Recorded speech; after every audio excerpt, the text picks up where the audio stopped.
Hi everyone, I'm Herman Hulst, head of PlayStation Studios, and I'm honored to present the first State of Play of 2024. The first 3 years of PS5 have given us incredible stories, immersive worlds and groundbreaking gameplay from PlayStation Studios and our partners. We've also expanded PlayStation Plus with new features including PS5 game streaming. And with PSVR 2 and PlayStation Portal, which released last November, we're committed to offering new and surprising ways for our audience to interact with their PS5. But none of this means anything without great games.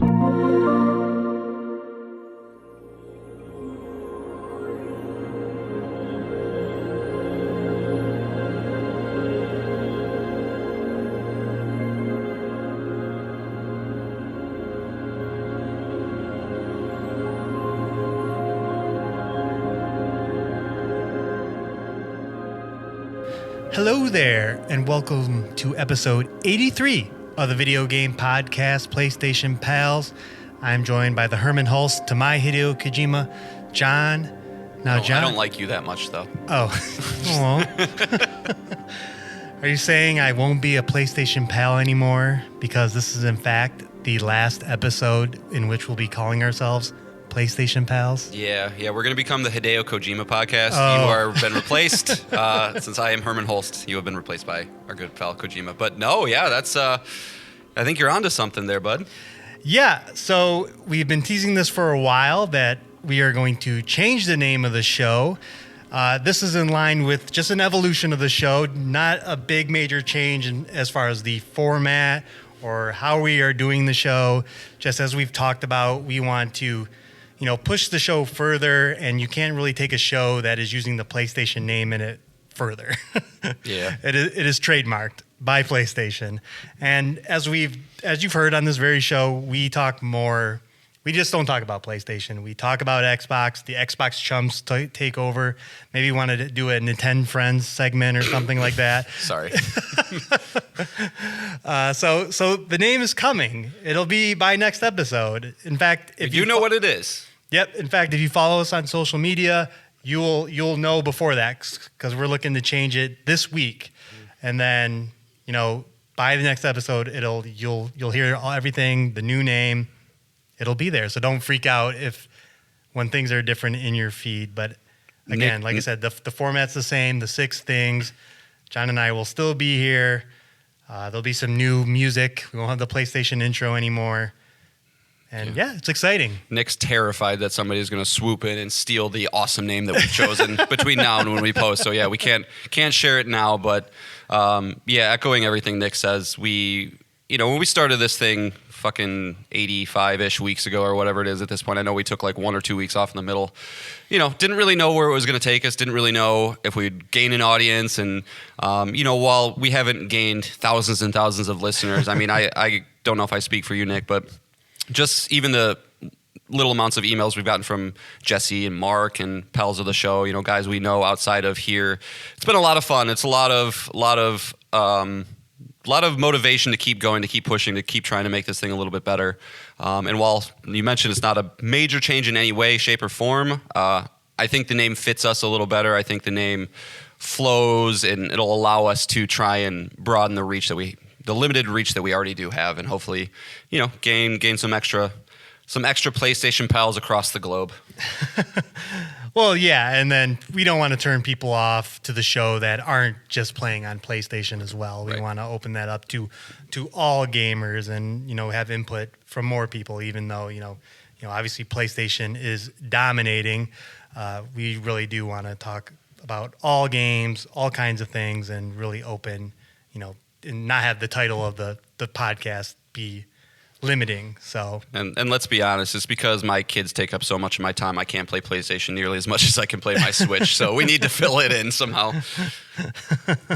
Yes. So yeah, this is exciting. Again, this will be the start of a giant push on our end to promote the show more, do more giveaways, get more people involved, and yeah, it's exciting. Are we starting? Are we going to revert back to episode 1 starting next week, or is No. that going to be episode 84? No, we're going to continue with the numbering. Keep the streak going. Got Yep, it. we're going to keep the streak going. So that'll keep going, and then The other thing I want to bring up in this intro, it wasn't going to be a thing, but yesterday was a crazy, crazy day as far as video game news. Now, we touched on this a few weeks ago, that there are some rumors that some games on Microsoft's end are going to go multi-platform. In particular, Sea of Thieves and Hi-Fi Rush. Yesterday, that really started picking up Floodgates opened. steam with some heavy hitters, Tom Henderson, Tom Warren of The Verge. They started leaking even more stuff. Now, Starfield is thrown into the mix. Indiana Jones and the Circle of Truth is thrown in the mix. And what we're hearing is that internally at Microsoft, that there may be an initiative to kind of leverage how strong the PlayStation is in the market, how many consoles they have, to kind of recoup the cost of some of these games. So the games that we already mentioned, Starfield, Indiana Jones and the Circle of Truth, and again, and in the case of Indiana Jones, not day and date, just several months later, release that game and start releasing more of their titles multi-platform, and that this is very likely happening. Mm-hmm. And again, it seems like every leaker on the planet believes this to be true. Right. Now, Microsoft, mum on this entirely. They're not denying it. They're not saying it's true. So again, entirely rumor. Mm-hmm. So I'm going to pass this back to you, John. Sure. When we first brought this up, you said this wasn't very likely. You said Switch more likely because we've seen with Ori, right? It made its way to Switch, but as you also famously say, where there's smoke, there's fire. Yeah. How do you feel about this now? Yeah, I am a smoke, there's fire guy, and the sheer amount of people discussing this and talking about it, it feels like an open secret amongst the people who are in the know. And so, I kind of am in the camp that I think we're at the cusp of some major video game moment. I don't know if it's a Sega moment where Microsoft is going to try and bow out of the console space, not even compete there anymore, maybe try to just become the world's largest publisher. Don't really know what their end game is, but I think it would be irresponsible to avoid and not talk about some of the things that are being said, at least right now. And so I just wanted to go down this list that I saw where I think a lot of this information is coming from, besides the Tom Hendersons of the world, but from xCloud Tim Dog. It seems like he was on a podcast with a couple other people. I'm not familiar with him. I don't really know what his cred is, but it seems like a lot of the things he's saying, people are taking them seriously. So he made a list of bullet points that kind of, quote unquote, explain why Microsoft made this decision to go third party. And so just to reiterate what Nick said, it's pure speculation, pure rumor. And specific titles. Like it doesn't sound like everything is on the table here. It doesn't, but at the same time, Nick, I mean, they're throwing out today, Gears of War is on the table. And if Gears of War is on the table, everything is on the table, because there's absolute no reason to say well, we're going to gate these three franchises off, because that's not going to make you any money. Those, if they don't have enough cachet with the games that they have exclusive to them now, it makes no sense to chop that down and say, well, but you can only play these here. So I think they're kind of in this all or nothing space, and it seems like they're edging towards the all. But that's not without its caveats. Go ahead. So let's quickly say, why yesterday? Why yesterday are the floodgates there? Great question. Why the floodgates open with games that obviously underperformed, right? We can easily explain Starfield. We can easily explain Hi-Fi Rush. But now we're seeing games that aren't even out yet. Yeah. Games like Halo, the next Gears of War. You would think right now Microsoft is in probably its best position to counter Sony. They just completed their acquisition of Activision Blizzard. We just saw Xbox Developer Direct, in which we said, if all those games hit this year, Xbox is having a good year. Mm-hmm. Now, with all of this, as you said, even if, let's just leave the Gears of War out, Halo out. Let's just say it's Starfield, Hi-Fi Rush, Sea of Thieves, and I think I'm missing one more. I missing one more? Starfield, Hi-Fi Rush, Sea of Thieves. Am I missing one more? Oh, Indiana Jones. Okay. So you got the 3 Bethesda games and Sea of Thieves. That is still, even that, and a lot of people are echoing this online, it is very much like Microsoft is throwing in a towel, right? Yeah. And you echoed that earlier when we were talking about this. Why now? Why at this specific point? Why right after the acquisition? Why are they considering all this now? Is this why is this the breaking point? I mean, I think it's just... Is it everything you said last week? Yeah, it's the financials are fucked in the industry. The financials are fucked from top to bottom.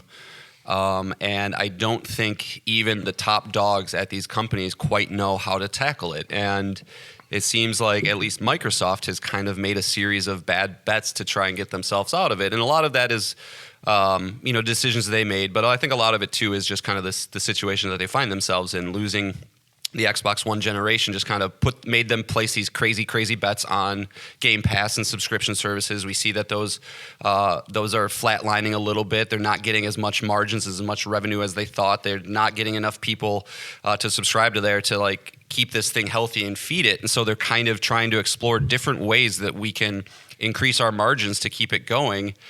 And when you combine everything that they've done in the past couple of years, that doesn't seem to move the needle at all. Whether that's release, exclusive Bethesda game studio game, and Starfield didn't move the needle. Acquiring Activision Blizzard, makers of Call of Duty, the largest game in the world, didn't seem to move the needle. A lot of that is going to be, in the future, so we don't really know the pure impact of that. But it just seems like everything that they do, they cannot gain any more traction, and it makes total sense. If you don't have the games there, if I've built my platform for PS4, there's no reason that I would want to invest my time and money into the Xbox ecosystem. So I think they're looking at it and they're saying, look, we can make straight up just more money if we try to do a push to become the world's largest video game publisher, which, obviously they are purchasing Activision Blizzard. One thing that this would allow them to do is if they are going to just put their games everywhere, that passes a lot of FTC hurdles, different things like that, to just keep gobbling up because they go, look, we're going to put it everywhere. It's fine. We just want to make more and more money.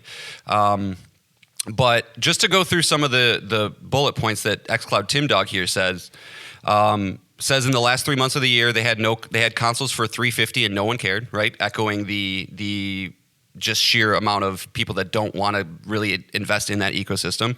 Apparently, the Xbox One was more wanted than the Series X consoles, which I can't fucking even fathom how that's true. I would like to know a little bit more information on that. Because wildly enough, you can play Starfield on it through cloud streaming. Right, so they're seeing that that our customers aren't trying to get the 12 teraflop Xbox Series X. So if all of these things keep lining themselves up, why would they not want to just make an app that goes onto a TV? Why would they not want to make some sort of Apple 4K, Apple TV box that it's just a little box that can access Game Pass, but that's it. There's not going to be exclusive games for them. I really, truly believe that this is the path that they've been going down for a while, and we're finally starting to see some of these huge dominoes fall. That's just where I feel like it's going to happen. I don't know. I don't really quite know how to say it clearly, but it's just everything that comes out of the Xbox camp is just negative. Game Pass is unsustainable. The market they have is not enough to offset the costs. They're talking about even not putting Call of Duty on Game Pass because that wouldn't allow them to make all those a la carte sales and gain more money. It's just a financial fuck from top to bottom, and I don't know. The days of being able to make a Grand Theft Auto year after year after year like they used to is not possible anymore. And if we're not charging more for games, hang on, something just dropped? Did we just? Yeah. Okay. So we have Phil Spencer. Oh, really? We're listening and we hear you. We've been planning a business update event for next week where we look forward to sharing more details with you about our vision for the future of Xbox. Stay tuned. Interesting. Wow. All right. We got a live update, folks. That's never happened on the show. Well, and then that's probably a really good place to put a pin in this for now. Then, honestly, like if they're going to speak on this, we don't need to really speculate. But, I guess. Well, is it true or not? I think it's true. Yeah, I do. To what degree? I don't think they're going to come out and straight up say next week that everything we're making from here on out is going PlayStation. But I think that we'd all be fooling ourselves if the trajectory is going to change in any marked way. Like I kind of expect them to come out and say yes. We are expecting to put our games on competitors' platforms at a time after launch. I think they're going to be very clear about that. But like these are still coming to Microsoft first. And then, at least for this generation, and then maybe they say like they'll come to PlayStation a year after or something like that. I don't know. I don't really know what to expect. This is like kind of crazy. When Sega died in the hardware space, I was 11. So like I don't quite know, what happens here. But it'll be interesting if Xbox does go away. Does some other company try and come in and make a console? Like that seems to always happen when somebody goes away. I don't know. There's gonna be a lot of interesting talk about this in the next couple weeks, I think. I think their words will be chosen very specifically. They always are. I think it'll be like case by case basis. Hi-Fi Rush, yes. Starfield, yes. Sea of Thieves, yes. Any other games, we will let you know in the future. We will not tell you about Indiana Jones, because why would I buy it on Xbox if I know it's coming to PlayStation or anything like that? And I know you're setting a precedence, right? If Starfield already is there, but I would be, like I said, like it's case by case basis. We are not promising anything, but these are the games we're saying that are going to be there. I don't disagree with you, but I would respect him a hell of a lot more if they took a more concrete stance. Because like it's just, I fully agree. If you say Indie is coming to PlayStation, that will crush any subscriptions that game would generate or whatever the case for their ecosystem. But at the same time, I, as a person in that ecosystem, would be like, well, I'm not going to just sit here and wait for every single game that gets announced for you to say if it is going to come to PlayStation or not. Like, that's going to get old very quickly. And I almost think like, yeah, dude, that's kind of what I'm saying. Like, it feels like they're at this inflection point. And I feel like the industry as a whole has been kind of not wanting to really talk about it. A lot of the discussion is like, oh, Xbox is coming back. Game Pass is a good value. There is a path here. But if I'm being honest, like in my balls, deep in my belly, like the past year or two, I was just like, I don't see how they come back from this. I don't trust their game developers. Every single time they release a game, whether it's Redfall or Starfield, they seem a little bit lackluster. We saw the showcase, like Avowed look a little lackluster. Indie looked a little lackluster. It's just like, it just seems like they're not one of that top three people anymore. They're just like, we're gonna pump out games. We're gonna get our 30% rip from being the publishers, and we're gonna make money that way and move on because we got to recoup $70 billion somehow. It's crazy. I don't know. There's so many different angles you can look at this thing from. It's Microsoft. I mean, they can play the long game. They've been here long enough. Like, but no one else could survive the Xbox One era if it wasn't Microsoft. So, for sure. And you don't buy Activision Blizzard without some kind of long-term plan. You don't sign a 10-year Call of Duty with PlayStation if you don't have some kind of long-term plan. So, yeah, it's funny to say too that all of this got leaked apparently from some employee at Microsoft who heard wind that this type of stuff was getting discussed, and they really don't want it to happen, so they just decided to leak it and then create public discourse. Right. And for all we know, like next week they could go, this was all just being considered. It's not true. For sure. I think they would just make a statement right now if that were the case, because they said in the post, right, like we have developments or we have business strategies to discuss, right? And in Phil Spencer's statement, yeah, we're planning a business. Yeah, so I don't think they're just going to say nothing. I mean, it's possible. Be like, no, we're not doing that, but we are doing this. Like that could be a thing.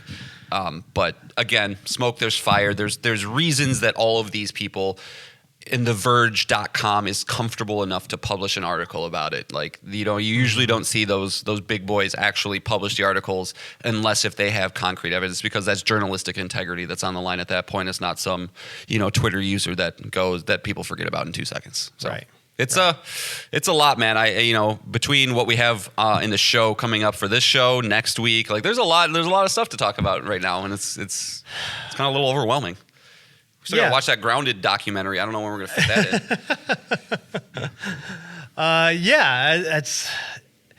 in. It's like since I've known John, we've been together for some crazy announcements. I know I was standing next to him when Xbox announced they were buying Bethesda, and I think you were at home. I was at home for the Activision Blizzard one. Yeah, but because just I had my kids, my girls. Just these crazy Xbox moments, and then would you think we would be here? Like, I don't. No, it's interesting because like I keep kind of saying, like I've had this feeling for a while, but I don't know how much of that is me analyzing the industry or just like the people I listen to, right? I talk about Colin Moriarty from Sacred Symbols a lot on the show, and he's my main, he's the main guy I listen to, editor for PlayStation at IGN, founded Kinda Funny, dude who knows his shit, right? And he's been saying for years that he fully expects Game Pass to be on PlayStation in the coming future, just all these bullish claims and very confident in them. And he has this dumb catchphrase on his show that, Colin was right, where he just like likes to buck trends and try to be, almost like a, what do they call the kind of person that's always antagonistic, and I don't there's a word for it. So maybe that's just his talking eating his way into my brain, but I don't know, man. It hasn't looked good. I mean, it hasn't looked good since 360, man. I mean, if we're being honest, like there's a lot of good, positives from the Xbox One generation. Sea of Thieves outperforming, Microsoft Flight Simulator, the Ori games, but dropping the bucket compared to the other gains and successes that Nintendo and Sony have had over the past 10 years, 11 years.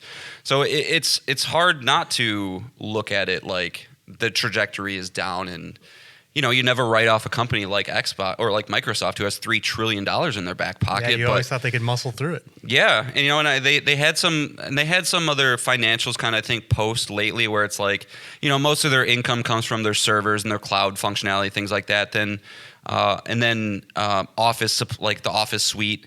But then third, I guess, after the acquisition of Activision Blizzard is gaming, and then under that is Windows. So it's like it is a valuable part of their fucking business, even if it is only like 9% or something. It's still huge. So, but of that 9%, how much is it from hardware sales? 0.002? So like if you can keep that percentages, don't worry about hardware. You just got to make sure you have a plan in place to maintain and retain subscriptions, because if Xbox goes away, I think a lot of people are going to be like, okay, well, let me look at PlayStation. Oh, PlayStation Extra is the exact same thing as Game Pass, just never reported on by the industry for some reason. Fuck X. Like, I'm good. I don't need it. So I don't know, man. I would not want to be a person at Microsoft right now making decisions, because I don't know what to do. I would not know what to do. Wouldn't it suck that you're the guy that just signed like Pal World to Game Pass, and you're like, fuck yeah, look what I just fucking did, man. Yeah. Hell yeah, man. And this, like, I did it, man. Yep. Cheap. I got that game on Game Pass. Saved the industry. Yeah, I just look how games. I'm sure subscriptions are up, and we're like touting this hit game is on Game Pass. I fucking called it, bro. I called it, and then like, fuck! Damn it! Oh, this is screwing us. Little do we know, the person who leaked it is that guy's nemesis. It's that nemesis. Oh, fuck you! You're not getting any any kudos here. But yeah, so I mean, we don't need to dive into it, I don't think, anymore, Nick. If we are going to get some. Unfortunately, we probably won't be next podcast, because I would imagine the statement will be later in the week. Unfortunately, yeah. But maybe if it's big enough, if it is something like everything's going to PlayStation, maybe we record a quick 15-20 minute interstitial or something just to post. But I don't know. Yeah, big stuff. So yeah, stay tuned for that. It's just, man. Yeah, because like I said, dude, like there's so many rumors flying around that like it does kind of feel like I can't pay attention to all these. But like I said, man, like they're talking about Halo, they're talking about Gears of War, they're talking about just everything. Yeah, And, I mean, like you wild. said, it's not just that's it. That's all. Yeah. It's it. If the next Halo is on everything, then it's over. It's industry shift of massive proportions. Cool. We get to play Elder Scrolls probably though. After Starfield, how do you feel about that? I don't know. I like to think that if Bethesda can create a cohesive non-fast travel world, they probably still got it. At least if you're in for an old school type experience. Yeah, I know, Mr. Witcher boy. All right. You sure about that? For us, sure about that? For us basic Sure about RPG bitches that don't need immersion. All right, so let's leave Microsoft behind. They're a little wounded, and we have a state of play. And since this is our last episode as PlayStation Pals, we really got to talk about that state of play. It was a good one. So let's get into how the show works, because we got that state of play to talk about and our video game character battle royale to talk about as well. So this is how the show works. You know, John and I both bring up to 3 things to talk about. It can be a video game we're playing, a topic, a news item, an email to PlayStationPalsPod@gmail.com, a Twitter DM at PlayStationPals, or a comment on our YouTube page at PlayStation Pals. I'm mentioning those things, but those things will not exist in a few days. But anyways, there they are. Any of those things we feel like bringing them, we talk about them. So the first thing we're going to bring is that state of play. It was here on January 31st. It showed 16 games. A lot of our predictions and rumors were correct. So we're going to go through them in the order that they are announced from one by one. And then we're going to go into the ones that were not shown. And then we're going to get our overall thoughts on it as a whole. So, Sweet. First up, Helldivers 2. Of course, it's about to come out. By the time this show is published, it'll be 2 days away. Still not reviewed yet, but February 8th, it'll be out. John, any thoughts? Just one word: mechs. Yep, Mechs. we got mechs. Yeah, the whole purpose of this entire trailer was just to show that one, that one moment. We all know it's coming. We all know what it is. But did they ever confirm mechs? I don't until that think moment, so. But I think a lot of people were talking about it and expecting it. So, yeah, you can be in a big robot suit fighting big bugs, and it's very much a if it reviews well kind of game for me. Yeah, I got a lot of previews came up after this event and a lot of positive coverage. But again, it'll be out, so Right. we'll know. Yeah, and if I'm being very honest, this is probably an extra game in a year for me. If I even subscribe to extra. Very true. All right, next up, we got Stellar Blade from Shift Up. It got a 6-minute trailer accompanying a release date of April 26, 2024. That fog of war kind of removing itself. We're getting a little bit further out. April's starting to reveal itself. Nick's doing jazz hands as he's moving, as the fog. fog of war is removing itself. You know what? We have a little bit of an expert on this type of game, so I'm gonna let Sure. John take it away. John, what did you think? We got this is a very, like I said, a 6-minute trailer. This is as extended as it gets. Yeah. Let us know, what did you think? Well, let me first off state I think the trailer was way too long. Quite honestly, I think they went into a lot more in the trailer that wasn't needed. I don't need to know about all the intricacies of the characters and things. Like, just show me the combat, show me what this world is, and I'm there. But no, this was a very good showing, I feel, and it made me feel especially good because as we were watching it with our fellow fantasy critic attendees, they all started asking, "Does anybody have this game? Who's got this game?" And I got to raise my hand and be like, "Yeah, I picked it up last week, fools." And also, I don't know if you noticed the new functionality on the fantasy critic site where it says like trending, where it shows yeah. So it's like it's leading by far the #1 trending game for things that people are picking up. So seems to be pretty high on everybody's radar. But yeah, dude, I was getting from this trailer especially just incredible amounts of Nier Automata vibes, which Shocking. Yeah, which listeners of the show know that's my I don't know. It's probably my most special game. I don't know if it's my favorite game, but it's very special. And so, yeah, you get the obviously attractive female protagonist being followed around by some floaty little robot dude that probably aids in the combat. Humanity has fled the Earth. You got to come back and figure it out and fight the monsters. But that all being said, like I don't expect a story that was nearly as good as Nier Automata, but like the combat looks fun. It looks fluid. It looks weighty. It looks like the enemy variety and designs are great. So if they can nail a lot of the in betweens, like good fun upgrade systems, good moves, move abilities that get progressively more crazy and cool. This is obviously competing in the Devil May Cry, Bayonetta, Nier Automata space, and all those games thrive based on how stylish, crazy, cool you can get. I'm expecting this one to be pretty awesome. I don't know if I'm a day oneer for this. Anytime there's a new franchise with a new developer, I'm not gonna pre-order it immediately. I think that's honestly, I would advise anybody to do the same. Don't give them your money before you know it's something that you're gonna want. But I think it looks dope from Korean developer Shift Up. I'm there, man. I'm probably there. I think this is gonna be one I pick up, assuming it does well, which I think it will. Yeah, boy, they leaned hard into Nier. Like, yeah, they did. Everything about it is just Nier. The story synopsis, the robot buddy. I noticed she was wearing a different outfit every 2 cutscenes. Well, that's smart, Nick. That's what that is. Yeah. That's people going, oh, it's my waifu. I can dress her up how I want. Yes. Not me, though. I'm no perv. No, not at all. Not at all. Well, I have said on this show that I am not a character creator man. That's true. Although Cyberpunk kind of changed it a little bit. Best thing that game did. But I think, everything you said, the game looked very good. Everything looked great. Just the combat has to land. That's it. Yeah. It looked like some linear sections, some open world sections.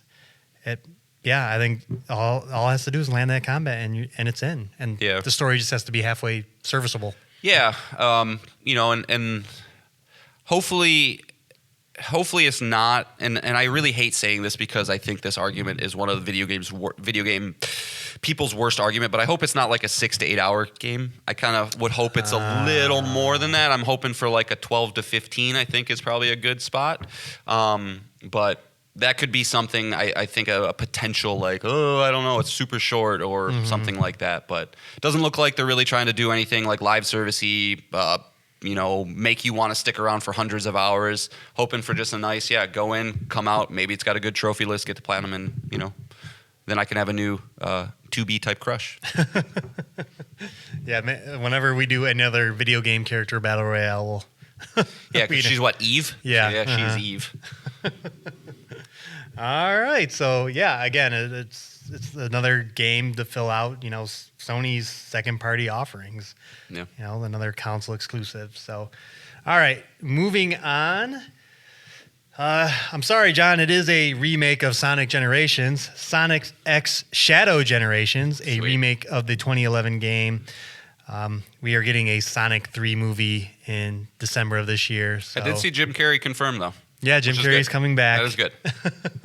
So, of course, they have to have we love Jim Carrey. We have to have a game to coincide with it. No release date, but it is coming autumn of 2024. And it's just a remake of that game with added Shadow content. Yeah, I got nothing. I've never played any 3D Mario or 3D Sonic game. I never want to really play a 3D Sonic game. Great for those fans because Sonic has a weird amount of fans. Yes. So. Yeah. But yeah, I got nothing. Got nothing here either. All right. Next up, we got Zenless Zone Zero, the third game in the Hoyoverse. It's coming to PS5 later this year. That's that. Yep. Cool. Looks like, we've said it on the show before. Looks like the coolest of all the ones they've announced. Could be kind of more open worldy, grounded, but yeah, it's a gotcha game. Yep. All right. Next up, of course, it's going to be here. Foam Stars, which by the time you're listening to this will be out if you are a PlayStation Plus subscriber. It is the foam game like Splatoon in which you are trying to cover the map in more foam than your opponent. It is, again, free to PlayStation Plus. Free to PlayStation Plus subscribers. It's a live service game, has all the trappings of a season pass and all that. Again, but Try it out. very good impressions from the people who got hands on with it. So at Summer Game Fest last year. yeah, I will be keeping a far eye on this one, only because I think this could have a 7-year-old boy cachet. I don't know why. Multiplayer has that aesthetic. If it's good, maybe it's something that Levi would And we like. didn't play it. It did have that open beta, so I don't know. it's possible No, it's our not a listeners, game I would like. For our sure. listeners have already tried it. So Yeah. all right, and next up, just a small game. Trailer of the show. Yeah, you may have heard someone on this show talk about it. Dave the Diver. Hell yeah. Coming to PlayStation in April. And not just that, it is getting Godzilla-themed DLC coming in May. Hell yes. Yeah, dude, I love that Dave the Diver is able to pull in a match or like a mix-up with Godzilla. I mean, not that Godzilla is, the MCU or Star Wars or anything, but it's a known quantity, and that game is so fucking fantastic. I will be a double dipper. I'll probably pick this up day one just if the trophy list is good. Honestly, I'll probably do it anyway because that game is just a pure joy. But I'm just honestly mostly excited for Nick to be able to play it. Since he refuses to borrow my Switch, so he can go go diving during the day and serve some sushi at night like the rest of us. Yeah, it'll be this year's. It's Hades, Neon White, and now Dave the Diver. It's the Switch. It comes out on Switch first, and then it comes to PlayStation. Great fucking games. Yep. So yeah, that's exciting, and one of my top tier announcements of the show for sure. Did you have any interest in that game at all before I started gushing about it, or is it mostly just because of me? Okay. Well, and pal of the show, Jake, loved it as well. So yeah, also, of course, it reviewed well. It got a lot of love at the Game Awards, of course. Outside of the is it an indie game? Yeah. But obviously you're gushing about it. What was the date on that one? Was there a date? It's just April. Just April. Okay. So no specific date. Cool. All right, and now we got V Rising from Stunlock Studios. This is a game already out on PC, currently at an 81 on OpenCritic. This is a survival action RPG where you play as a vampire. John, what were your thoughts on this one? Piques my interest for sure. Okay. I love the isometric angle. I love action RPGs. I love tight-looking combat, and it looked like it had all that. The weird part about it, right, is that survival aspect of the game, right? You're hitting trees with your thing, you're hitting rocks with your thing, you're building things, and you're doing the thing. But when I thought about it, I do like while I don't like survival games as a whole, like I don't want to play Animal Crossing. I tried Stardew Valley, and I understood why it was great, but it wasn't really for me. But I do like these kind of games that have like dueling genres, right? Dave the Diver's a perfect example. You're spending half the time kind of exploring the water, catching fish, upgrading your stuff, but then you're spending half the game too in a restaurant serving sushi to people. There's another old game I really like called Moonlighter where you would basically explore caves, get resources, come back up, sell them in your shop. And like, if the balance is done well enough where you can kind of not get tired out from either or, you're not spending, because that was kind of, I think maybe Cult of the Lamb did kind of worse, I think, than the other ones did, where I was spending way too much time in the town. Like worrying about how much poop I had to clean up, who was hungry. I wanted to just kind of get back into the dungeons and do more things, and it didn't balance that as well. So if this one does that, I like Diablo, I like that kind of stuff. I might be checking it out. I don't know. I got an open mind to it. Don't Starve, because it was too survival. Yeah, same. So same. Yeah, one to keep an eye on. All right. Next up, we got our Shadow Drop, which is Silent Hill: The Short Message. It's already out. Takes about an hour and a half to complete. It is a first-person puzzle game with some horror elements. When I took my notes on this, it currently is at a 57 on OpenCritic. I did play through it myself. Yeah, that's probably about right. Yeah. I feel kind of bad reviewing a free game. I kind of don't know what the point is. Is it to just expand on the brand, bring attention to the brand? Negative attention. Yeah. Yeah.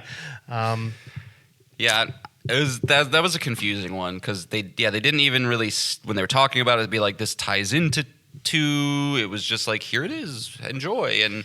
And yeah, it's hard to be so critical of like, hey, here it is, it's free, go do it, no worries. To be like 4 out of 10. It's like, all right, man, I guess, thanks, but is a weird one. Yeah, I don't plan on playing it. Deals with like you're a teenage girl, and it deals with like bullying, and it deals with, it has full motion video, so it's kind of like got like first person elements, full motion video, and then these monster segments. So it was like really interesting in the beginning, but it kind of gets a little rote when it's like doing it over and over again, and then good word. It's a little. It covers like what you would expect from teenage girl bullying, like all the same like plot points that you would expect in like. So why we need Trump in office? I'm just kidding. I don't know what you're getting at there. I don't know either. Gender and inclusivity. But yeah, I don't know. I don't know what they're going for there, but if it was trying to just be their PT, like maybe that's it. But anyway, it's out. You could try it yourself for free. Up next was the proper Silent Hill 2. We got a combat trailer for the game. No release date, just more of the combat. What did you think, John? I feel bad for Silent Hill 2 fans for many reasons. I don't think this showed well at all. I think it's seemingly missing the point of what the original Silent Hill 2 was, where it was much more of a psychological narrative experience and not so much action gun focused. As you mentioned, this is the combat trailer, so of course you're going to get more of that than you would otherwise, but didn't look the best. The animations looked pretty stiff. They're going to just wedge themselves into a weird corner getting continuously compared to Resident Evil, especially 2, because that's exactly what this looks like. Even James Sunderland kind of looks like Leon Kennedy. And the fact that there's no date still is kind of just like I feel bad for these fans who have been waiting for this. We ever since this project was announced, it was like, oh fuck yeah, let's go. And then you kind of get hit with Bloober Team, and you're like, oh, I don't quite know about that. And then you see it for the first time, you're like, oh, not feeling very confident. And then no date as well is just, we don't need to see updates on games if there's no real update for a game. Like, just update me when you're ready. Honestly, they did more damage than they did good with this trailer. Every sentiment I've seen about it is pretty negative. So definitely needs to cook more, but I am feeling much less positive about this than I was prior to the trailer. Yeah, you were pretty positive about it last week. Yeah. Because you said the bones are there. Like, it's how do you mess this up? And and I've never played 2. I did watch a YouTube video of it because I saw some list that said it was the number 1 greatest video game narrative of all time, which I don't agree with, but to each their own. But what I watched was, it was much more about the atmosphere. If you're shooting, you're probably running. A lot of the combat was just done with that wood plank, but it was more about the mental anguish of this character. So maybe they can still get that aspect of it proper. But I don't know. If I was somebody that was really anticipating this project, I'd be pretty disappointed. Yeah, I agree. Not a great showing. All right, next up, we had Judas, which, again, was rumored to be there. We got a story trailer. Again, it's hard to make sense of what this game is, but I'm loving it. I'm loving every second of it. This was definitely a highlight for me. Again, the very little gameplay we got, there's a great sense of self. You're seeing your character flail about. Nick loves his first-person emotes. Yeah, Cyberpunk did it for me. It was just like, I just don't like to be a disembodied gun. I prefer third person otherwise. Again, just no date, in development for PS5. Can we make sense of this story trailer at all? I'm still kind of in the belief that you are manipulating time in some way. Yeah. I agree with you in the manipulating time. I think if anything, it's let me walk that back a little bit. Or maybe the story's short enough to where you can play it multiple times to get multiple endings. I could see that, definitely. Yeah. I mean, even if you go to their website, they kind of lay it very plainly. It's a narrative single-player experience. And so I don't think they're going to get too crazy with that. It could be a death loop scenario like we mentioned last week, or I think that's actually a pretty good point, Nick, is like a short experience that you can go through to tackle it in many different ways. But this was in probably in actuality my trailer of the show. I'm very excited for this. It looks so stylish and so clean. The animations look great. It looks truly next gen, and Ken Levine, if he can nail a story like he's done throughout his entire career, could be another truly special game from him. Was there a date for this one? No. No date? No year or anything either? No. All right. Well, so buckle up. That one's going to be probably showed for a while, but yeah, probably a day one buy. Yeah, the PlayStation blog, Ken Levine was talking about it. Big emphasis on decisions. You will shape these characters in ways that no other game has before. Except for BioShock. We'll see. Yeah, but no, dude, I think this is going to be one of those examples of a game that's like, oh, you guys didn't wear the inspiration on your sleeve, you wore it on your fucking face. Like, even the plasmid, right? The fire in one hand, probably a gun in the other. It looks like Ken's just going for BioShock again, which I honestly I don't care. That's great. Do it. Yeah, it's fine. It's all good. All right. Next up, we got Metro Awakening VR from Vertigo Games. This is a new game in the Metro series. Probably the best looking PSVR 2 game we have seen so far. John, what did you think about it? Real high on this one, man. I think that this game has an incredible amount of potential. I think Metro is the perfect... we talk about... We and everybody, honestly, in the industry talks about how for PlayStation VR to be successful, you need to produce these high-budget, AAA-looking experiences. If you can add in an already existing IP, bonus points. And I think Metro is the perfect one. It's a very immersive first-person shooter that has a high emphasis on kind of a slower pace. Right, you have to wipe your mask when you're out in the dust or whatever because you'll get radiation. You have to use your flashlight. I think it's going to be a perfect marriage for a VR experience. And if you get the right team to do it, and I think that this could be, it's not going to move units. I don't think Metro is the type of IP to do that, but it will be a game, if done right, that people champion and that people kind of point to be like, look, this is the experience that you need to buy this thing for because you can't experience a game like it anywhere else. And I think this one could be pretty cool. Yeah, it's the first 2024 game to look out for. Well, I take that back. The next game is going to be the first 24. This is the second game of 2024 game to look out for because the next game is the first one, and that is Legendary Tales from Urban Wolf Games. It is out February 8th, so by the time this is published, it'll be out in 2 days. And what really got me on this trailer was when he was removing rubble and the skeleton was under it, and he picked up the skeleton just to pummel its face. Yep. Magic of VR, dude. But great use of just weapons, throwing shields, wielding staffs. At the end of it, you're wielding what, Mimir? Mimi? Yeah, Mimir. Mimi.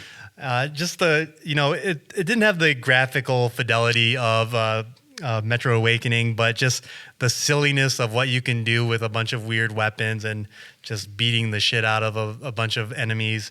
It just makes me laugh. It's a good silly trailer, and it looks like a good dungeon explorer, and just have fun. Yeah, it kind of had a Skyrim like aesthetic. Yes. To me. Did you know, Nick, that this one's already out? Like it's been in early access since 2021. Oh. Yeah, so I'm looking that up right now too.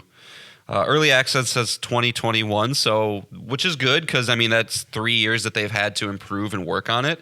Currently sits at a very positive on Steam, so yeah, I mean this is it looks like the type of experience you can only have in VR, and we need more of those. I will say though, horrible name. Legendary Tales. Come on, that's the most forgettable vanilla video game thing ever. You gotta figure that one out, Urban Wolf, but. Because Urban Wolf is kind of a cool name, honestly. So, but yeah, if I ever have that moment where I just I have to buy a VR today because that's how I work. Maybe I'll check this one out. We'll see. Yeah.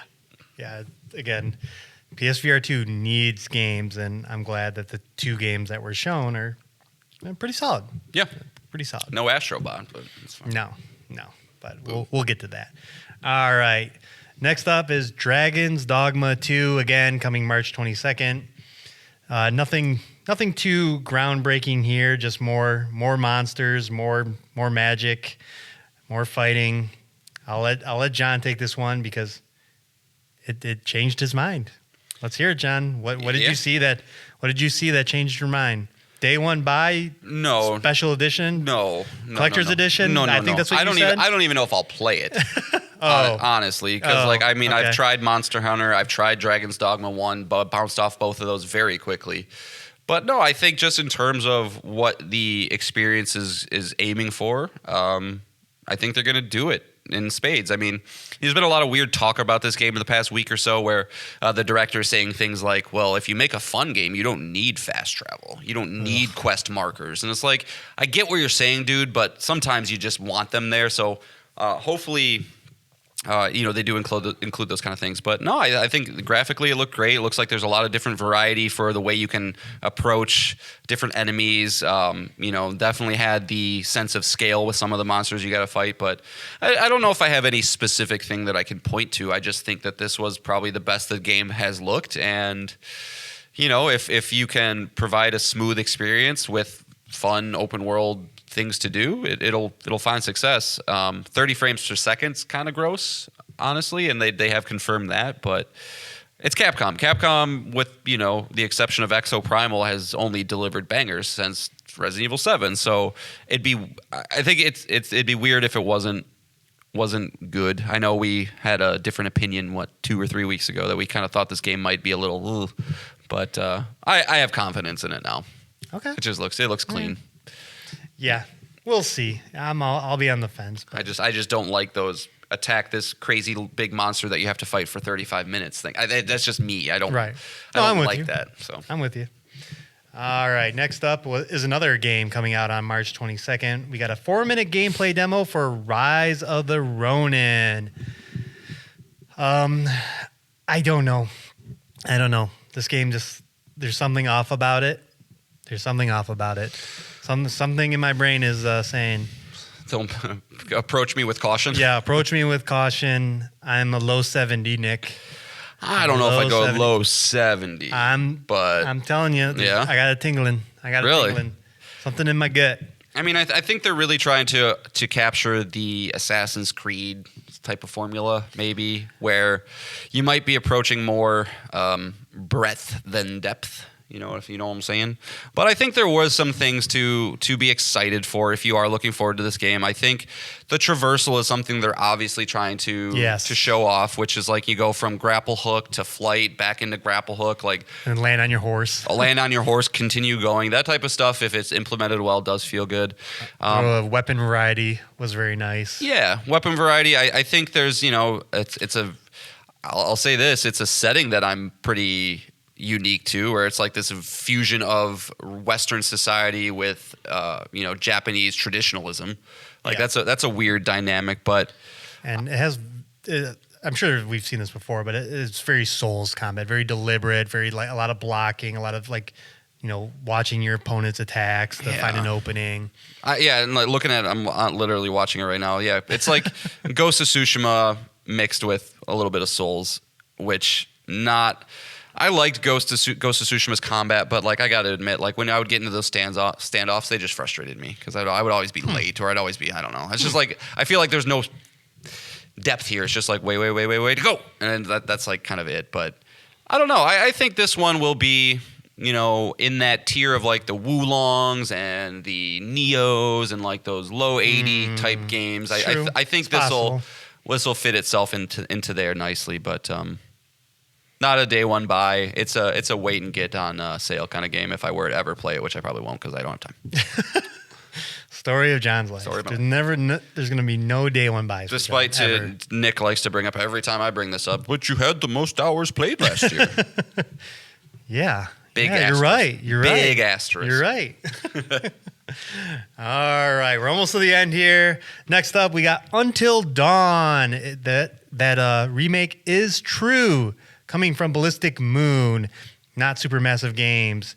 They're bringing it in Unreal Engine 5. They're adding a third-person camera. They're going to add new interactions and collectibles. It is coming later this year. Wait, a third-person camera? Isn't the game in third person? Yes, but you cannot move the camera. It's fixed, like old school Resident Evil games. Oh, very nice. Okay. They're adding more. They're making it a little bit more modern. Correct me if I'm wrong, John. I think our sentiment's the same. It's still the same game, still the same story. From what we saw in that trailer, I think we're same opinion. Yeah, I don't need this. I would encourage anybody who likes narrative adventures that hasn't experienced it to definitely check it out. Yep.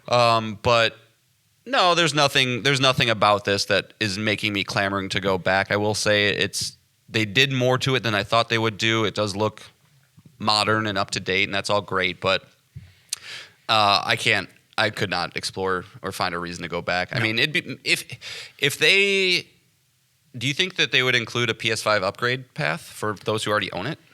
That's a good question. Like if it was free, maybe. I don't think I'd even pay $10 for it though, especially like. That's a good question. That's a good question. I don't know.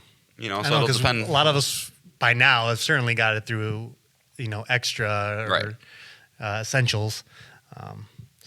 Yeah, I don't know, but so, can we kind of stop with the remakes and remasters though? Do we need to do every single game? No, we have to do every single game except for Bloodborne. Every game in Bloodborne until every PS4 game is remade. Until Bloodborne, then we can stop. I did see somebody make a joke about so is there going back to the Microsoft thing? So you're telling me there's a future where Halo is running at 60 frames on PlayStation before Bloodborne does? Yeah. Yeah, but that's kind of it though. It's just like, okay, do we need Until Dawn? Do we need fucking there's rumors that Drake's Fortune is going to get remastered. It's like, I don't know, man. We don't need every single game that sold over 1.5 million copies on PlayStation 3 and 4 to have a remake and modernize. Like, at some point, and that's... Well, I'm not going to bring this back into the Microsoft conversation. You'll get me going for a while. But, yeah, I don't know. It's play it if you haven't. Other than that, moving on. Yes. All right. What? We're on to... 9 minutes. Yeah. A 9-minute gameplay trailer. And you may ask, who would bring a 9-minute gameplay trailer? Well, if you've been in the industry long enough, you know only one man. Yeah, it's you. That man is Hideo Kojima.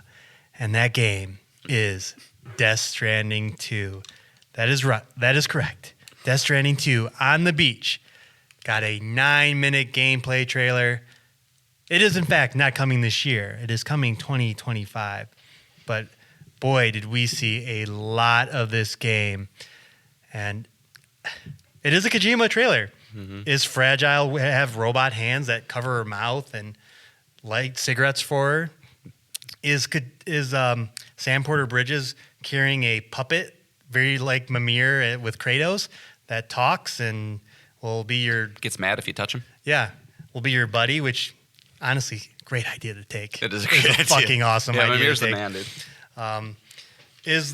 Does the game look fucking amazing from every angle possible, every biome, every destructible environment, earthquakes, tsunamis, destroying all those beautiful things you were building in the previous game? That moon shot, dude. Yeah. Shot with the moon in the background. Is there a robot ninja fight that has a baby voice fighting against Troy Baker, who's fighting him with a guitar axe that shoots lightning? Of course there is, because it's a Kojima trailer. John, we got all that and much more. We got George Miller, famed director George Miller, Mad Max Fury Road, great movie, piloting what looks like to be a flying Metal Gear. It looks like to be your mobile base. Sure, why not? Yeah. It's a Kojima trailer. What are your thoughts, John? What do you got? I don't know. I don't know. Really? You speechless after all that? This trailer sent me through some emotions. Okay, yeah. I think I've made my opinion pretty clear on this show that I think Hideo Kojima is... Choose your words wisely. I am. I want to make sure I maintain my friendship with Will. I'm not going to say overrated because I don't think he is the most overrated. He is some of the most genuinely original and unique ideas in the industry, and he's able to build worlds that I don't think anybody else in this world could even possibly create in their heads. But utterly fascinating. Yeah. And it was the most insane trailer I've ever seen, from all the things you mentioned to even like, the little baby burping up the ship. Like, what the fuck was that? I keep going back to like, oh my God, I want to experience this, but fucking A, do I not want to play it? And that is just a very frustrating thing to kind of try to rationalize in your head, because I have yet to kind of come across somebody who's able to explain the gameplay of Death Stranding or anything about it, the things that I don't like about it, in a way other than like, it's just probably not for you. It's just like, yeah, you do just walk. Yeah, you do just kind of got to get over from point A to point B. Yeah, you do got to deal with the BTs, but eventually they're not going to be so bad. And just everything about it just continuously comes back to like, I can't imagine that being a fun 60 to 75 hour experience for me, or the other positives that people love to bring up. It's like, oh, the music's incredible. It's like, I know the music's incredible. I got through a lot of the intro parts of that game, but that's not a way for me to continue going forward. So I don't know how to feel about this. I don't know if this, I watched like a 25-minute story recap of the game. I'm sure that does no justice to the actual story. Anybody who's actually into it is probably going to tell you you missed so much by not actually playing it. But it's just frustrating because I don't have the time on my hands to do it. I don't think it is going to be, at the end of the day, a game that I walk away from going, oh my God, that was incredible, because those type of games for me are the gameplay-focused games, the Hadeses and the Nier Automatas and Bloodborns and Elden Rings and Cupheads and Neon Whites. Those are the ones that I walk away from going like, oh my God, I love that. So I think, unfortunately, this is just going to be one, again, it's just not for me, but I will be very interested listening to people talk about it, people who have played it, see what they have to say about it.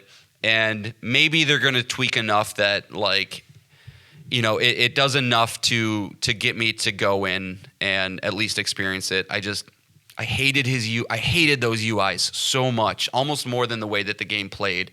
Where I was just like, I don't know, all these lines are crisscrossing. There's all these icons that they don't explain what they are. I don't know what this is. Is that a currency? Is that a resource? What is that? What do I need to build this thing? It all seems so convoluted for Kojima's sake that it just kind of turned me off. And I don't know. It almost feels like I'm just like on the other side of a glass where all the other people are out there having fun with this thing, and I'm like, it's just not approachable for me. I don't know how to feel about it. But I don't know. What are your thoughts? Because I think this one did kind of make you question, should I go back and give this fucking franchise another try?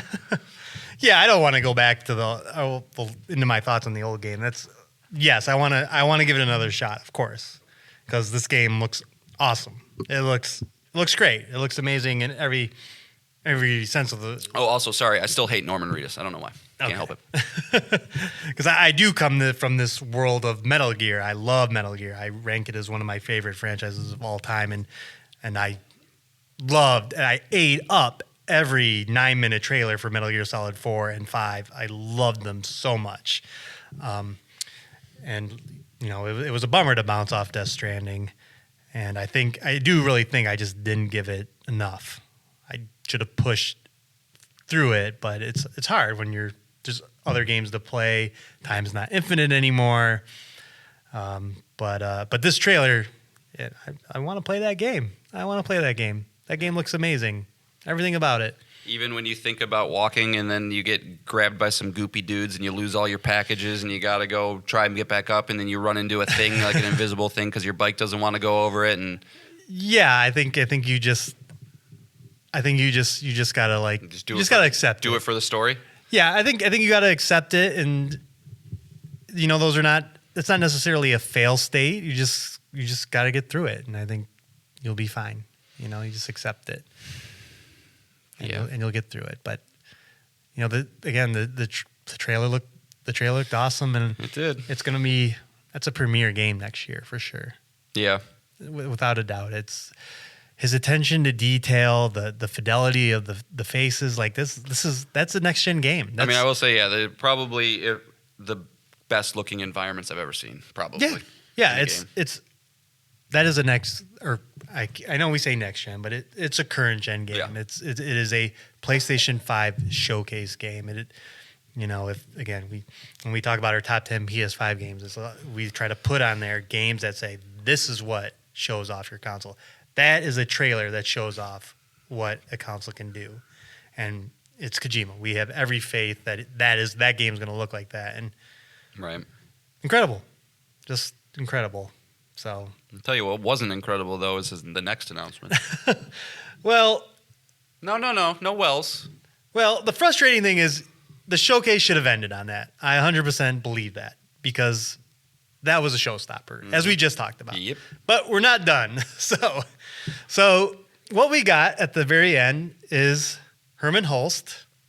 I don't remember his title. He's the president of like first party studios or something. yes, with Hideo Kojima, and they're basically just.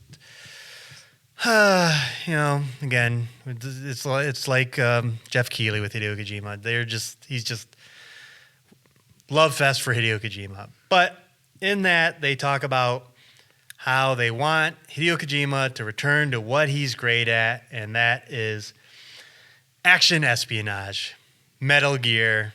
Again, like I said, I rank Metal Gear one of the greatest franchises of all time. Just a game changer for the industry in a lot of ways. And I'm just going to take it right from Kojima's mouth on Twitter. They announced Fizzant, working title. That's not what the game's going to be called. And this is going to be after Death Stranding 2, probably after OD, their Xbox project. This will be a third-person, new original IP since the establishment of Kojima Productions. It is a completely new action espionage for the next generation, so PlayStation 6. It will be created using cutting-edge technology and the best talents from around the world, both from film and video games. Of course, this is an interactive game. Game is in quotes, but the look, story, theme, cast, acting, fashion, sound, etc. are all at the next level of digital entertainment, in quotes, that could be called a quote-unquote movie. So. It's annoying. Oh, yeah. Yeah. It will probably be something else. You could not, just like that trailer we just saw for Death Stranding 2, your most wildest dreams, you cannot predict what this could be. Right. But it's Kojima. It could bring in any talent from Hollywood, anyone you could imagine. Taylor Swift. That's where you would go? I mean, I don't have a problem with that this is happening. I have a problem with PlayStation 6. Why are we talking about this right now? Why did you guys feel the need to bring this in? And I can't help but think it just keeps going back to stroking that man's ego. And it just drives me nuts, where I appreciate your talent. I appreciate everything you've done for the industry.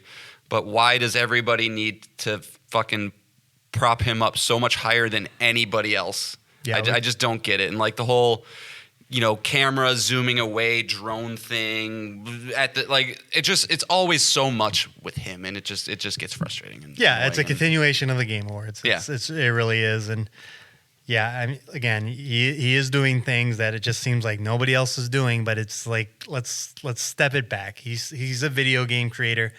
He gets paid probably an insane amount of money. I'm sure. And he's doing fine. But let's step it back. It's great that he's got 3 projects in development right now that are fully funded. That's awesome. That it was a dark time when he got the whole thing between him and the separation with Konami. Mm-hmm.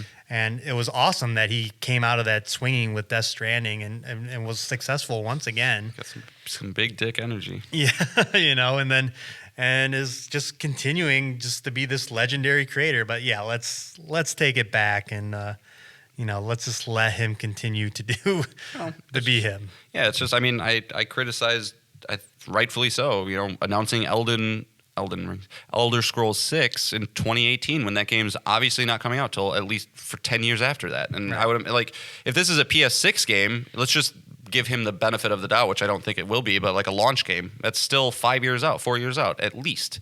We don't need this kind of stuff. We don't know what Sony's making in the next 6 months. I don't need to know what Kojima's working on 5 years from now. Like, tell me what Sucker Punch and fucking Insomniac and Blue Point and Housemarque and that's where the frustration comes in. Hideo is an incredible talent, an incredible person in this industry. Just come on. Come on. And it might be just part of it obviously is probably, it might be him. Because I think it is. Because obviously, that's why I think his ego is unparalleled. Like every single game he makes with property, as you see his name 17 times. Like we saw it at the Xbox showcase. OD. Yeah, last year when he was just like, I'm making a game. Yeah. And that was it. And they're like, oh, thank you, Kojima-san. And then they moved on, and you're just like, what the fuck just happened? Yeah. Like, yeah, great, you're making a game, but can we see more? Yeah. So it's just.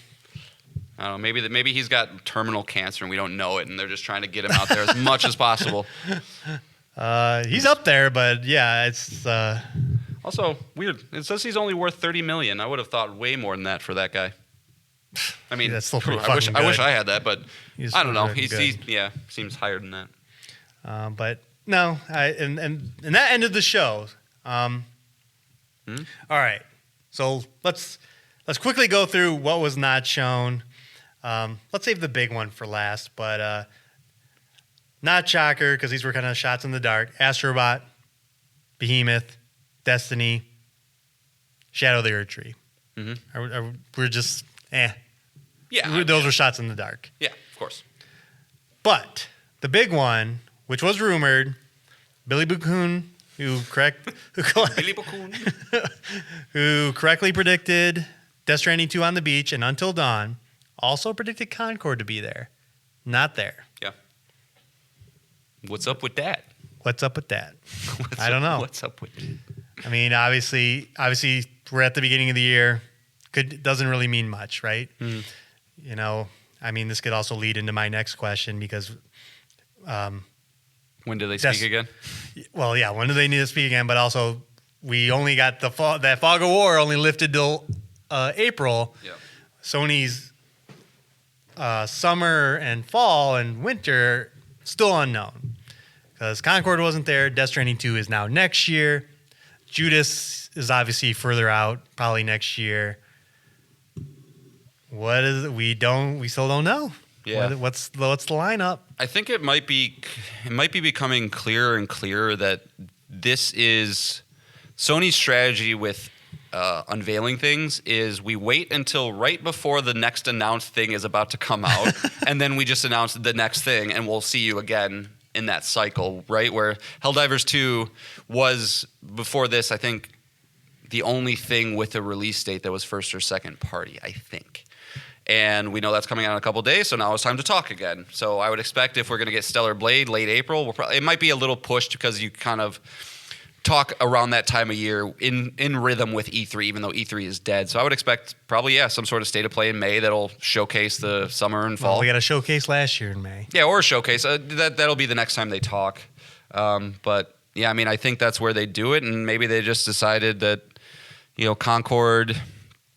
Concord's first impression is much more important than a lot of things. I mean, not only unannounced Sony first-party games, but this is going to probably be the first, quote, not true live service, because some people argue MLB The Show and these other things that I guess, but this is the first one that will be their push into this Jim Ryan 12 live service game initiative thing.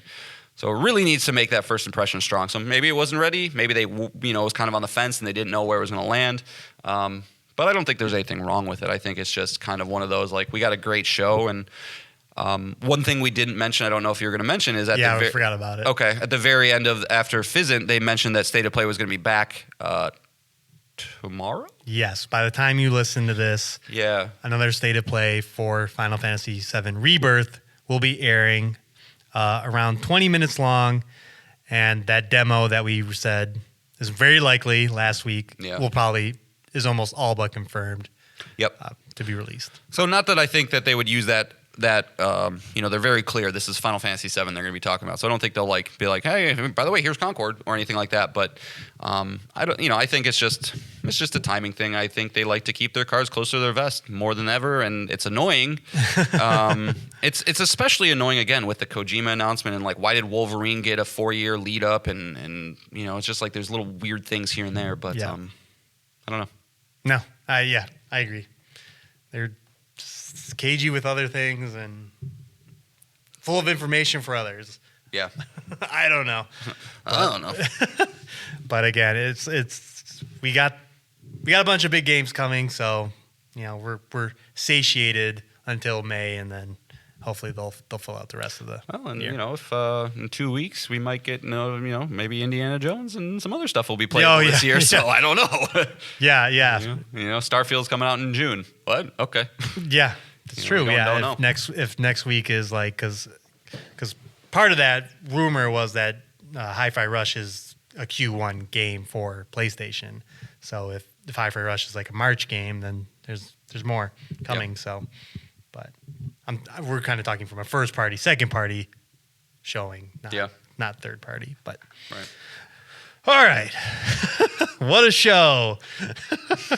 Yeah, it was. Overall, I think that was definitely maybe the meatiest state of play we've ever gotten. I mean, yes. There's been probably 15 of them at this point, so it's hard to think back on all of them. But to get a 9-minute Kojima trailer, to see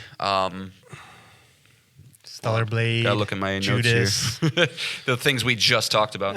To get a lot of those second party announcements with some fun indies here and there. Dave the Diver's Endless Zone Zero, whether they're for you or not, Endless Zone Zero is gonna be fucking huge.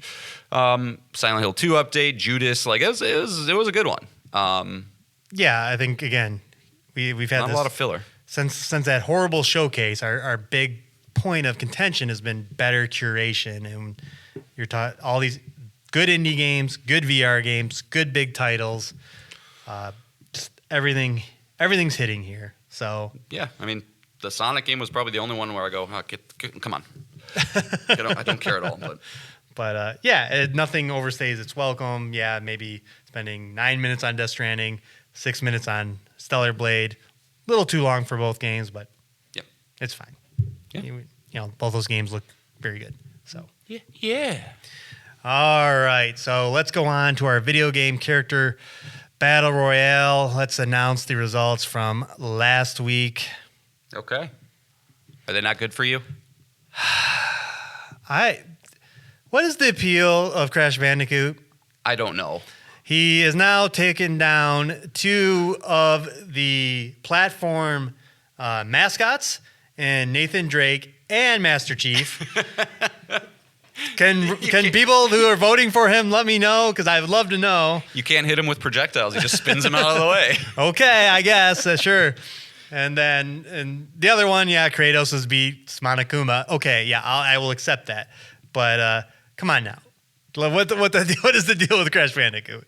Like, I don't quite know, man. I think honestly, it's probably just a result of him being the fanboy. Like, if there are people voting in our polls that aren't listeners to the show, they just see it and they go, fanboy, Crash. And they just, but this one's a little bit extra confusing because you could also make that same case for Nathan Drake. So I don't quite know. That's what I think happened with the Master Chief one, where it was just like because it was also by far the most voted on. We had 9 submissions that week.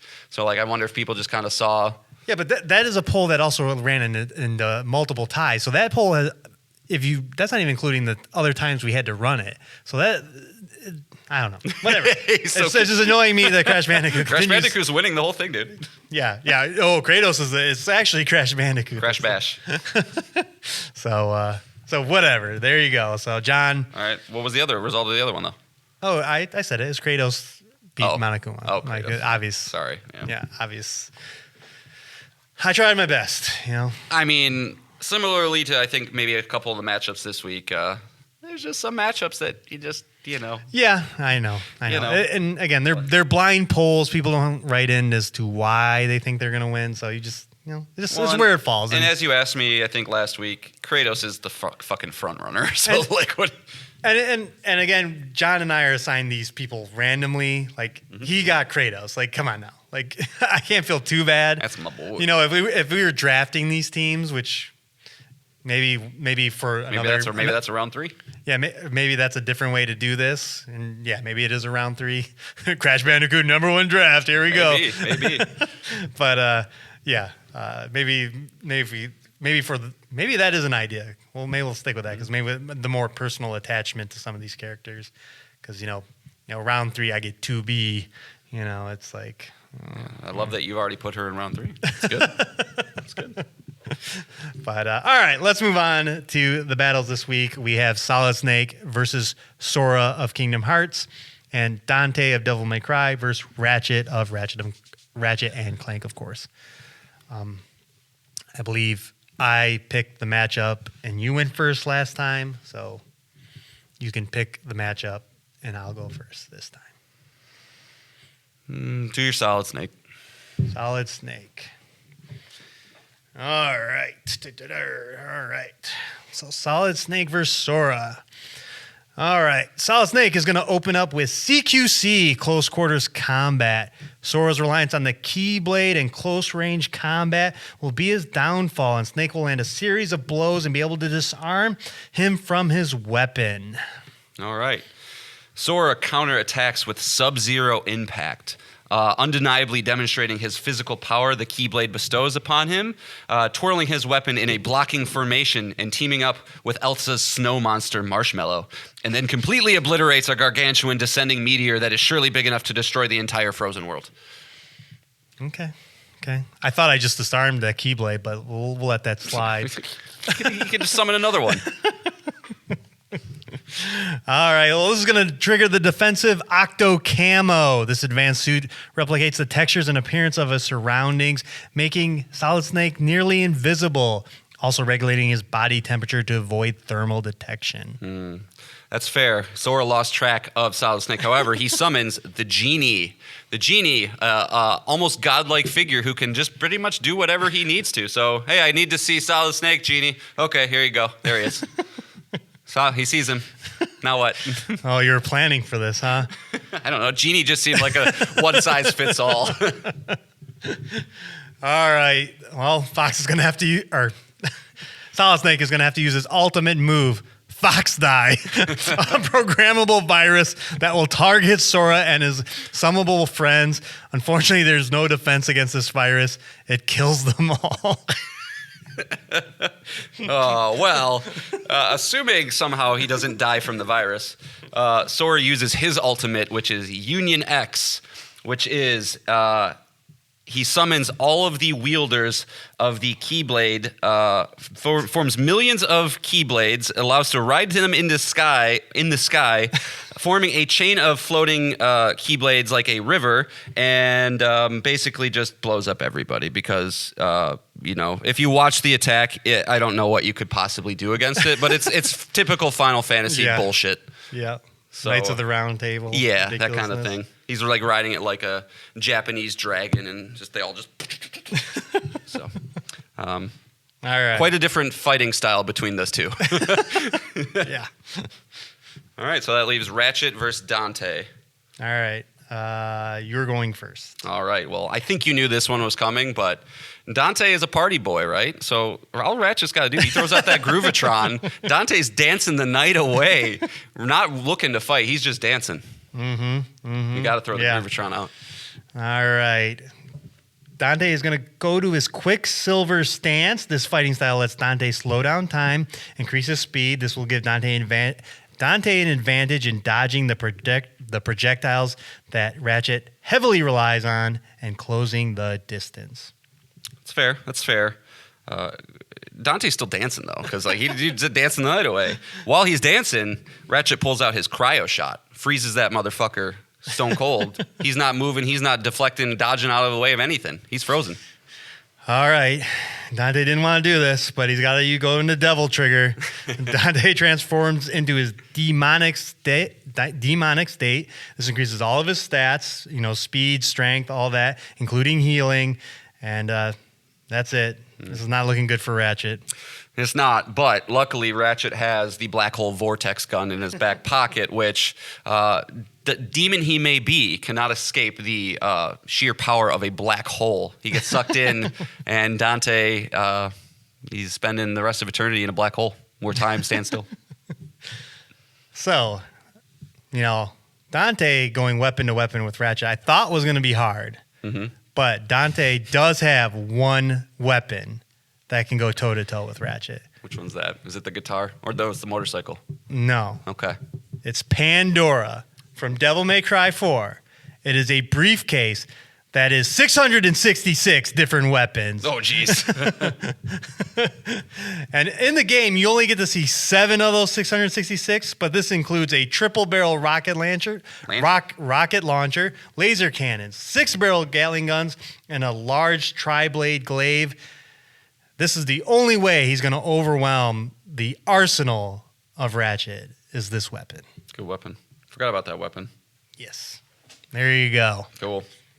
All right, so is it the space weird alien Lombax or the devil guy versus the stupid friendship worshipping man or the militaristic Trump supporter? Oh, okay. Second time he's mentioned Trump today, people. Yep. So, all right. Well, there you go.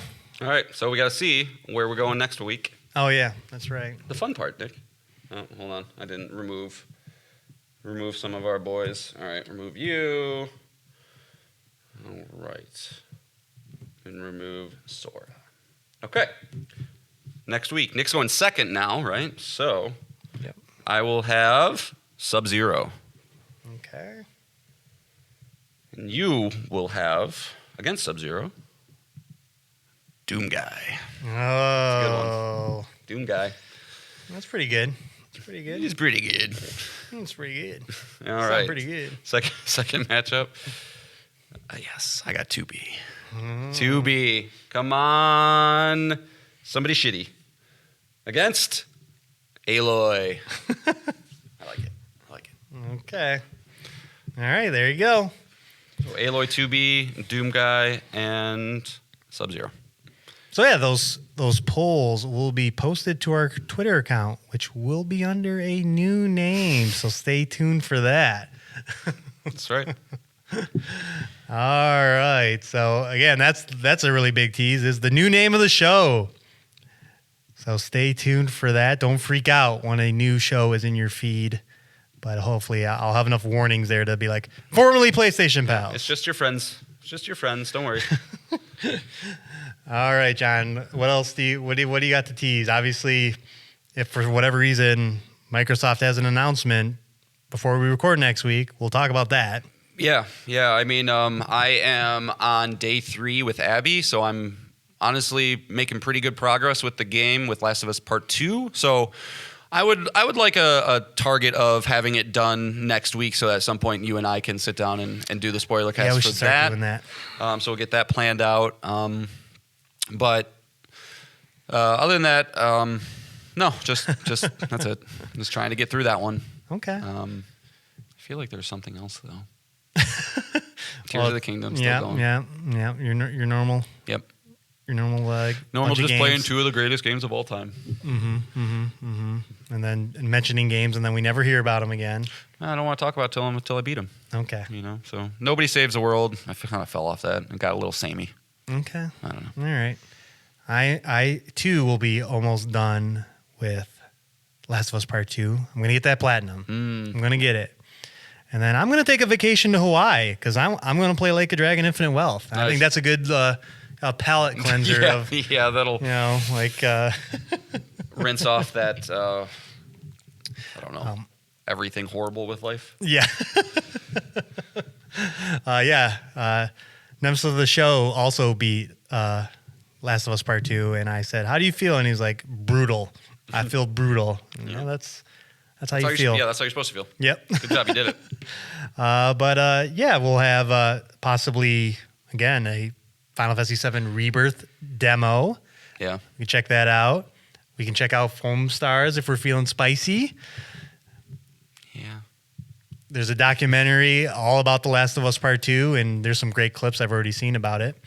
Yeah, well, I mean, I think a big one was circulating its way around the internet this weekend. Is it The Laura Bailey. Oh, yeah, that one. Yeah. Yeah, with people being dicks to Laura Bailey. And her But kids. also the co-narrative writer, Haley Gross, telling a journalist to suck a dick. That's great, too. Yeah. For writing a dumb article. So a lot of people basically saying that, oh, see, I told you the writing of this game is horrible. See how many times she said fuck in that sentence? I'm like, that's how people talk. Shut up. So, if you haven't checked that out, that is on YouTube, a whole documentary that covers the development of that game, the leak of that game, to all the way to, him talking, very cryptically about the future of the franchise. Not a lot to go off of, but. No. And then, we have an email. We got emails, so you can check that out too. So, lots of fun stuff. So, Cool. no. All right. What's the song, John? Because Death Stranding was such a crazy trailer, figured we'd go back to the soundtrack from the first game, which is one of the parts of it that I enjoyed with the small time I had. So from Low Roar, the song Bones featuring Joffrey Roar. Joffrey Roar. But yep, just another one of those very chill, zen-like kind of songs you would expect to see when you're walking through a desolate wasteland. Perfect. All Such right. is life. Yes. All right. Again, we will be back next week with 6 things. We thank you for listening. We thank you for listening to the PlayStation Pals. You'll always be a pal to us for listening to us. And again, we'll be back next week with 6 more things under a new name. Bye, guys. Ciao. Gave me hope and gave me doubt. Well, I loved you then, but I don't love you now. I'm a long way from home. 'Cause we're a long way from home.